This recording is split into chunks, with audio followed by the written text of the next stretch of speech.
Hola, hola, and welcome back to Voz Memos. In this episode, I'm going to recap my Tokyo Seoul trip, and I'm going to share stories, pictures, and a little bit of my Polaroid scrapbook journey.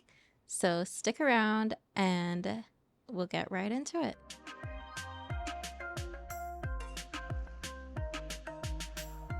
All right, well, it feels so good to be back in the United States. No, I'm just kidding. I really miss being in Tokyo and Seoul. It was a trip of a lifetime, and I had so much good food. Um, the weather cooperated the whole time. There was like some spurts of rain, but we did not let it rain on our parade. And yeah, like it was quite a whirlwind. 2 full days in Tokyo, 3 full days in Seoul. I don't know if I got into this on the last episode, but the whole reason for this trip was that my friend Mimi Mingjung, she and I had been friends since middle school, and we were roommates in high school. And then she moved back to Seoul right after we graduated high school. And so it's basically been a trip like 5+ years in the making. The plan was always that I was going to go visit at some point. It's just like, when would the adult money arrive? It has arrived. I arrived. And so really it was just total luck that everything worked out the way it did. Basically, my credit card points, like travel points, came in right before I got a new job offer. And so I was able to work that into the offer to have some extra days off. So basically, just all worked out where I could build the trip right into this new job offer. And suddenly it was just like 2 months out where we were planning it.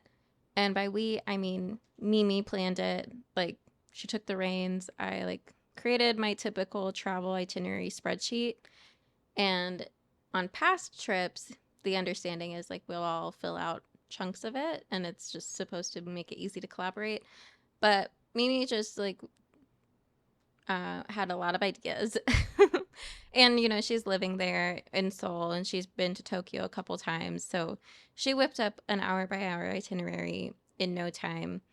And it was literally like a dream itinerary. I should publish it somewhere. I am going to do a lot of blog posts just to show, like, make sure the pictures are on the internet somewhere outside of my private Instagram. And yeah, like the itinerary needs to be part of it because kudos to her. Like, I don't think I could have come up with the same thing, packed in as much stuff, seen as many things in such a short amount of time without her. And it literally was like a trip of a lifetime because of that, because we were able to see so much in so little time. I really feel like I got a really good taste of Tokyo and Seoul. And yeah, like it was unbelievable. Like, I still can't believe I did it. Like, I'm sitting here, it's been about a week since I left or since I returned. And I'm just like, did I really travel across the world, see one of my best friends, and see a bunch of cool places, go to 2 major global cities, and then just come back safely? Successful, like a completely successful trip. I didn't lose anything. I didn't get stopped anywhere. My luggage all arrived. Like, I'm just like, did that really happen? And, you know, a lot of it is just luck. Like, I knew the right person. The travel points came in at the right time. The weather worked out. Really, the only thing we couldn't do was Ginza. We had to skip that just because I was really tired. We were packing in a lot every day. And then we wanted to do a tea tasting, like a tea ceremony, but we just couldn't get the date to work out on that. So that's the only thing we skipped. But I mean, we subbed it out with like this beautiful little tea house that gave us like a matcha tasting. And then in the thumbnail, I have these hojicha Kit Kats. So we got to do the matcha tasting and then also a hojicha tasting. And I'd never heard of it. Like, we have a Japanese tea house in Northeast Minneapolis, which I love, and I need to go back. I haven't been there in a while. But yeah, like, I hadn't heard of that type of tea before. It's a roasted green tea, and it just had such a evolved flavor. And then we happened to see it in Don Quixote, which is a big like souvenir shop and grocery store. And then we saw these hojicha Kit Kats there, and I hadn't seen them in the U.S. So fingers crossed that I can find them at my Asian grocery store, because I will be sad if I only am able to eat 10 until I go back. So we'll see. We'll see. I'm going to be on the lookout for them from now on, because I mean, the matcha ones, of course, matcha Kit Kats, if you haven't had them, go get them because they're amazing. But these hojicha ones are also really good. So, yeah, let me just do a quick recap of where all that we went. And if you're watching the video on YouTube, I'll try to throw in some pictures along the way. But basically, day one, it was fish market first thing in the morning. Best tuna, fatty tuna I'll probably ever have in my life. Oh my God, like the gradient on this tuna was insane. It went from lean to most fatty, and it was like each bite was just the next little piece of heaven. And I remember like we were waiting in line. It's like my first, so I got in super late. I got in at like 9 p.m., something like that. I was supposed to get in like 3 p.m. It doesn't really make a lot of sense because my flight was delayed by 3 hours. So I don't know where all the time went. But yeah, by the time I got out, I was just, we couldn't do anything. We went to dinner at a little like hole in the wall ramen and dumplings place. And that was great, like cozy. But this fish market, I consider it like my first real meal in Tokyo. And it was life changing. Like, we're just waiting in line, and I'm getting so hungry because, I mean, it wasn't just a short ride from the hotel. We walked everywhere. We took trains and subways and buses everywhere. So it wasn't just like, oh, quick drive over to the farmer's market. No, like it's a journey. Everything was a journey. So once we're there, like you're getting all these different smells from all the different stands. And then I mean, you can see them preparing it. Like it looks beautiful. You're seeing other people enjoy it. And so that line was pure torture. And then we got the tuna, the fatty tuna nigiri, changed my life. And then after that, we found some daifuku, which is like the mochi. Also amazing. That actually ruined mochi for me in the US, unfortunately. Because like, I don't know, mochi here, I feel like it's always coated in more of like the cornstarch. Is that what it is? Like, I don't know what flour they're using, but it's just too much. And I understand it's because it's a very sticky dough, but in Japan, those mochi were amazing. Like, and I didn't have any problem with the texture because they were just, every bite was so delicious. And I loved sharing. Like every meal we had, we did it family style, or even if it wasn't supposed to be family style, we made it family style. So I loved that. We'd just share everything. It meant we got to sample a lot more. So that was delicious. And then the other like touristy thing to do at that fish market is get the senbei cracker, where they're literally like, it's a giant grill that can clamp down. And so they just pour in the batter. It's a very thin, like pancakey, crepe-like batter. And then literally an entire squid. Just clamp it down. And then it creates like a super thin cracker. So that's just fun. Like the size of it is very iconic. And I was a little nervous because I'm like, am I going to eat squid? But, it's just, it's wafer thin. So that was fun. And then I think the next stop really was like the Meiji Shrine. I don't know. I love like historical and cultural places because there's just always like people are very respectful, but it also just like places you in the moment immediately by like just the grandiose nature of these types of places, like the Torii Gate. So first of all, the Torii Gate, like when you first arrive, is just so much bigger than anything else that you've seen, and it just commands a presence where it's like, okay, I'm now entering a Shinto shrine. I need to be respectful, I need to be observant, and you're supposed to bow twice while you're entering. And it just automatically like sets a tone once you're in there. And then we're walking, and there's these beautiful like old, I want to call them like old growth trees.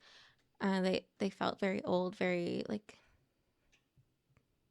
just like a piece of time. And so you're like walking down this path, and you've forgotten that you just stepped. It's basically like you stepped out of the city into a moment of time, because it's just so peaceful, it's so quiet, and there's still a lot of people, but everyone's like more hushed, and like obviously there's no cars in there, like there's no buses, there's no trains, so it's so much more quiet. So the first thing you encounter is this giant wall of sake barrels, which were donated by sake brewers to the shrine, used for ceremonies and festivals. And they're so colorful. I love the color everywhere. Like, Japanese architecture has so much more color than boring concrete in the US. And I feel like even our memorials and our sacred places in the US are very like monotone, um, very like granite, slate. I'm thinking of a few different ones, but the sake barrels had like dragons on them. Mount Fuji, I saw on a few of them, like really colorful characters. And so already I'm like, wow, this is beautiful, and this isn't even the main attraction. And so I keep going and turn the corner, and then you're there. You're in the middle, the heart of the shrine. And there's these two trees tied together that are supposed to symbolize like love of a husband and wife. Um, Pretty much at all the shrines, you could create some kind of donation and with a prayer or your hopes. So we participated, and yeah, the two trees tied together, like I love anything that symbolizes love. Like, how could you not? And I mean, it was one thing just to like be there and see the trees and see like the rest of the shrine, but then we just happened to be there at the right place, right time, and we got to see two traditional Japanese wedding ceremonies happen at the shrine. And they're in their traditional like wedding attire. They've got like all their family members or their close family members behind them in the procession. So that was just an amazing thing to see, like full cultural immersion right there. Okay, so after the Meiji Shrine, then we were on to, I think, Shibuya, where we did some shopping, got lunch, got ramen, of course. Um, how could you not? Although I will say, like, ramen isn't ruined for me. I still have my favorite place in Minneapolis, Ramen Kazuma, and I'm really glad it's not ruined because I love that place. And so I would be so sad if I went to Japan and then I'm like, oh, okay, US doesn't make ramen anywhere near the authentic version, and now it's ruined. Like, no, I'm okay. And so, yeah, like the rest of the day, we did some shopping. I found this amazing cat scarf, which I have not worn enough. I will admit that already. Vintage cat scarf, so I feel very bougie. Like, if anyone asks me where it's from, I'm like, sorry, I thrifted it in Japan. Like, I don't know where you could find it. Like, I'm not trying to gatekeep. That's the story of how I acquired the scarf. So, so yeah, amazing scarf, amazing find. I couldn't leave without it, obviously. Yeah, so then we just did some people watching, sat down for a little bit because, oh my God, I was struggling with the jet lag. I barely slept the night before. I think I slept for 3 hours. I was just like lying in bed, like, why can't I go to sleep right now? And it wasn't even like a crazy, I don't know. It was not good. Not a good sleep. So I wasn't ever so tired or queasy throughout the trip that I couldn't like eat or anything. I was always able to at least try the food, but I never was at like 100% just because we were out from like 7 a.m. to 11 p.m., sometimes midnight. I think this first day that I'm talking about, we stayed out till 1 a.m. and that's how we got to see so many things. But it also meant I was never fully rested. um, day, okay. And then because I got in so late on the very first day, we had to cram in Tokyo Tower into the first full day. So Tokyo Tower was also amazing. Like we just kind of picnicked near it for a little bit, just sat in the grass, and there were so many like cute couples and like friends just hanging out in the park. I feel like the last time I saw something like that was in college where like people are just laying on the lawn and enjoying life. So I wish it was more like that outside of college. And maybe that's why people are so much happier like outside of the US because I mean they always talk about like Europe's very walkable, Japan, Seoul, like Tokyo, Seoul were very walkable, and then people are just, out at the park, like have lunch at like a picnic. I'll talk about the picnic we had later, but yeah, like I don't know. I think there's definitely just more time to relax and more places to do so. So we took advantage of that park, watched the tower light up. The moon was beautiful. It was a full moon, so they only lit up half the tower, which is kind of like, once in a full moon. That's not the saying, but so that was cool to see. It was huge. I feel like I really only see it in emoji form. This is me, clueless Westerner. Um, and so to see it in real life, it just felt like it got bigger and bigger and bigger the closer we got, which I loved. I love like huge icons like that. We didn't go up to the top or anything. I think that's kind of gimmicky. But just walking around it, I really enjoyed that. And then we did a Japanese 7-Eleven run, which is required. The whipped cream sandwich, that was amazing. They're hard boiled eggs. What? You would think that, like, oh, it's just a hard boiled egg or a soft boiled egg. Nope. Delicious for no reason. I looked up a video on how they do it. They soak it in a saline solution after you finish boiling it for 12 hours. And so it's like perfectly salted right out of the eggshell. Of course, it's better. It's just better over there. So I'm going to definitely try to recreate it because I already missed it. It was like the perfect little breakfast. And then the onigiri, like that was nice to just try that out too from 7-Eleven. So that was the first day. 20,000 plus steps almost every day. The next day was much more focused. We stayed in the Asakusa area and the shrine there for the whole day because we were going to travel to Seoul that night. Just kept it simple. Plus, we had our bags. So we just checked our bags at like this random karaoke place, which I loved that. Like, I don't know of a place, like, I don't know how you would do that in the US. I think you would just have your car and you have to keep all your stuff in the car. I don't know. So, yeah, we were able to check your bags. And then we just so happened to be there on the day that it was a dragon festival. Biannual dragon festival. Did not plan for that, but it was amazing. There was like this like classic people holding up the dragon. There were drummers. There was geishas singing and playing instruments, and they were on this beautiful like cart. So yeah, we were very confused. We're like, does this happen? Like, what's going on? And then the shopping in that area was so fun.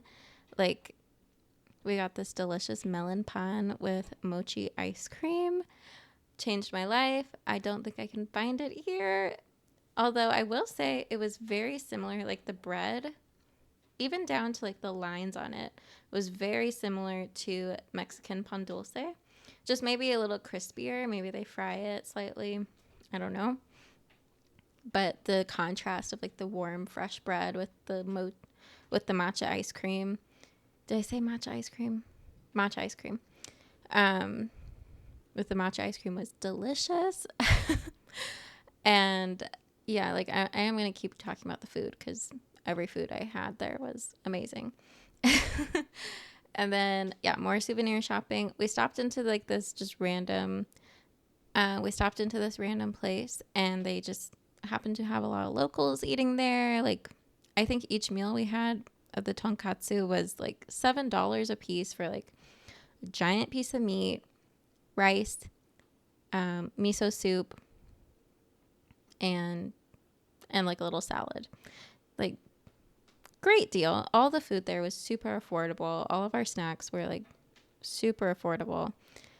Definitely put into perspective just like the cost of living in the US. A little jelly. Yeah, but I mean, it was great for me. Like, the yen was really down when I went, so everything was very affordable for me.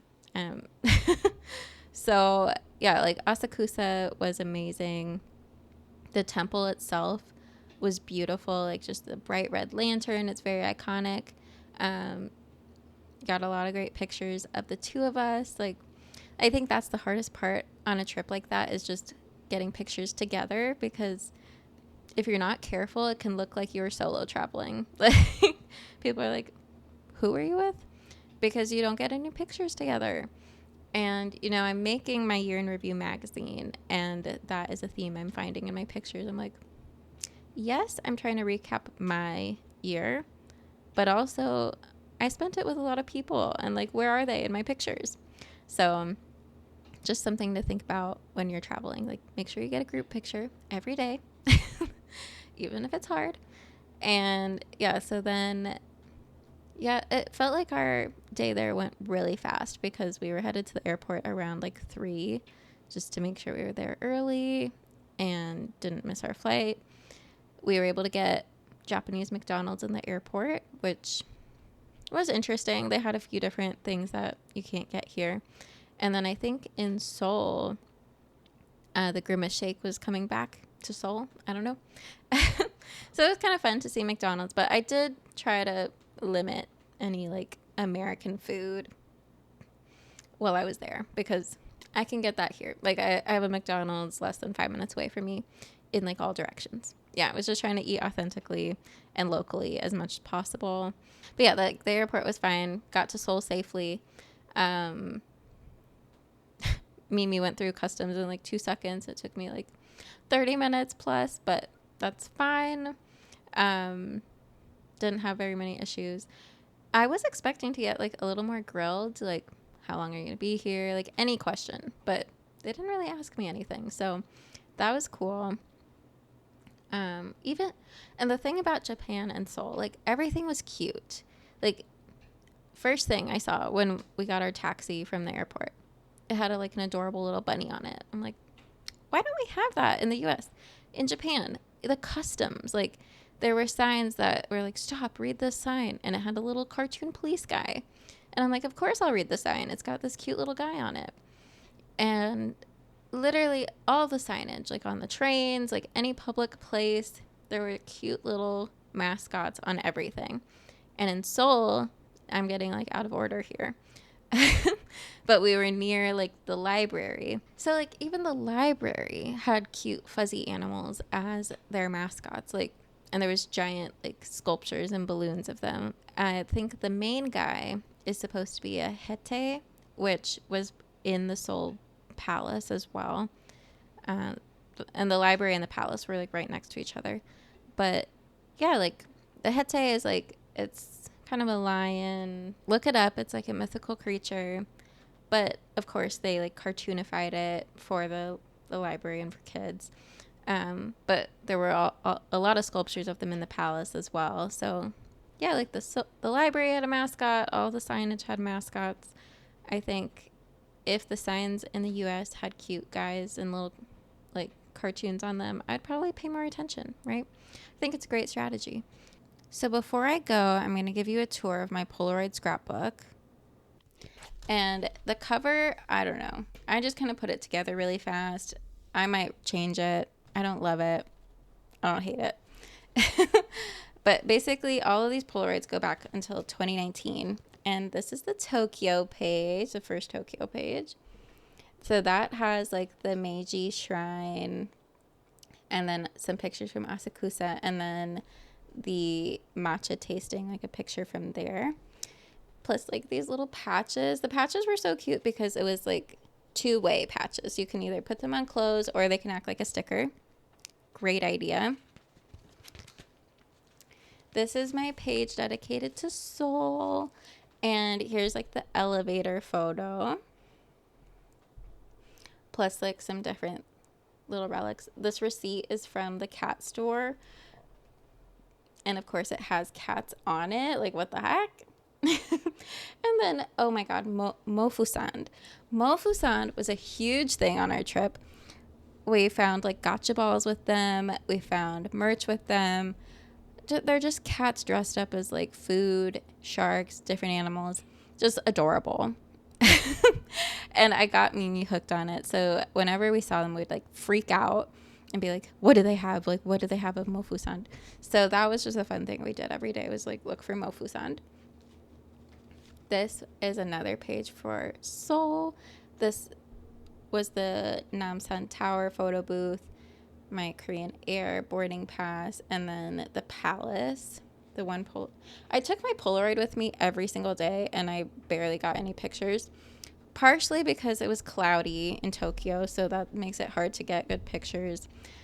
And then in Seoul, there was just a bunch of photo booths, so it wasn't really necessary. So then we got our photo at the Swarovski crystal pop-up, and these photos are from the shrine in Asakusa. So yeah, like if you're considering like junk journaling, scrapbooking, anything, like I would say try a Polaroid scrapbook, because Polaroids are so cute from the start. Like here's my spread of the Minnesota State Fair. Super easy, right? Like just slap the photos in there. And I really like this scrapbook because it's black, so it just makes everything pop. And if I want to get crazy with it, I use like a white gel pen, and I just like doodle on it. You can add like the captioning. And if I don't want to get crazy with it, then I just like kind of do a simple label. Like here's another simple spread. But I really like that it's small. It's only 8x8. So it works really well for Polaroids. And then another thing I like to do is just keep like any stickers. People are always complaining. They're like, what do I do with stickers? Throw them in your scrapbook. Throw them in your junk journal. Yeah, like this is the longest running scrapbook I have. And the funny thing about it is like these are not the most important events of my life at all. It's just like an event where I happen to remember to bring my Polaroid camera, which is a very interesting curation of my memories, because there was like a huge moment in time where I just didn't bring my Polaroid anywhere. Like, let me see what the biggest break is. Spring Honors Retreat 2022. No, like senior year, I went ham with the Polaroids for sure. But yeah, like during COVID, I mean, how many times was I really even out and about? I think that's everyone. And then now since graduating, like Minnesota State Fair 2022, Florida 2023. This was my trip with Grant to Florida. See, it's just really cute and simple. And I have this great sticker book that really helps me bring together a spread if I need it. Valentine's Day, Art-A-Whirl last year, not this year. And that's just like a sticker I found at Art-A-Whirl. That's what I'm saying. Like, it's just super easy to make a page look good when it's small. I guess like there's never really like a huge break in time. Okay, this is the biggest break. Summer 2023, the Frank Lloyd Wright trip, the SC Johnson Administration Building. If you know, you know. And then we jump to like summer 2024. So almost a year hiatus of Polaroids for the Polaroid scrapbook. And then Tokyo and Seoul. So I would recommend get get a small scrapbook or junk journal if you're really going to try it, because you'll be able to keep up with it. And maybe don't confine yourself to Polaroids unless you're going to be really good at taking the Polaroid camera with you and then using it. So yeah, it's a very interesting book. I love it. And I still have so many pages. Like, I feel like this scrapbook is going to last me until I'm like at least 30, because it's already lasted a long time. So that's that. So this episode has become extremely long. I'm going to have to split it into 2 parts, but definitely stay tuned. I'm going to keep you on a cliffhanger because I'm going to make you wait 2 weeks for the next part. Oopsie, sorry. You'll have to come back and hear about my adventures in Seoul. But I hope you enjoyed the scrapbook. Thanks for listening. I'll catch you in the next one. If you liked this episode, like, subscribe, share it with a friend. And yeah, part 2 coming soon.